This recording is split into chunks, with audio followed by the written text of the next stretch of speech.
722 is over in England since June for the memorial of Sir Stirling Moss.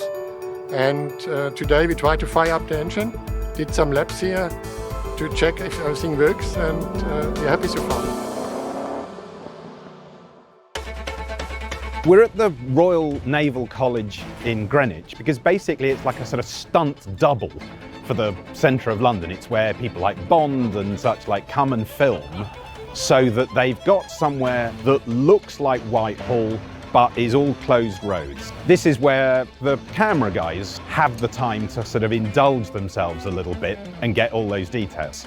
The car looks great from every angle, and we're really looking forward to someday where we're going to be actually taking this out on the streets of London, the 722, Stirling Moss's car, back to his house. It's going to be something really special.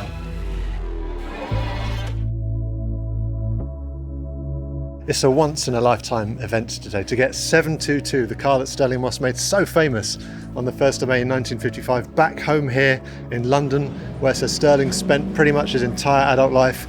It's truly magical. We've had a helicopter up in the sky, we've had people along the entire route through Westminster, and then coming back to Mayfair here.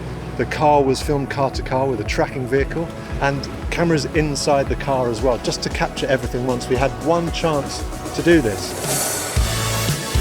Stirling Moss winning the Mille Miglia in 1955 in that car is one of the great feats in the history of motor racing. It was that car which kind of put Stirling Moss on the map. They used to call him the Boy Wonder, and he kind of became Mr. Motor Racing after that. The car today is being driven by Gert Straub. Nobody knows those cars better than Gert. They're kind of his family. He is, I think, the 4th generation of his family to work at Mercedes-Benz. The 5th and the 6th are already there.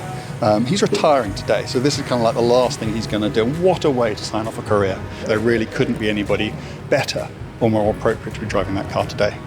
At the beginning I was a little bit nervous because there's always a pressure on the driver, but now after we are finished, it's a fantastic feeling. It's a race car designed to be on a racetrack full speed and not designed for stop and go traffic in town. But the police did a perfect job. They guided me through town, and it was comfortable for me. Going over the bridges was a special moment, seeing Big Ben left to me. But I was always fully concentrated on the car. Lady Moss has been tremendously welcoming here at her home in Shepherd Street, and also their son Elliot, who we'll see in the film as well. Without their support and active engagement, none of this would have been possible. Throughout my entire life, that race, this car, of all the cars we drove, and there are a lot, and this just meant more than anything else. I mean, it's literally etched onto the building on his balconies. My personal memory of it is from 2015, which was the 60th anniversary in Braysher, and I think the last time I ever did a public thing with him. And that was the first time I ever sat in the driver's seat and had an idea of how difficult it would have actually been.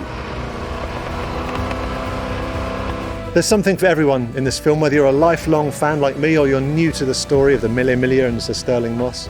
And we hope that people will spot some of the things that have happened deliberately and some of them by happy accident throughout the film.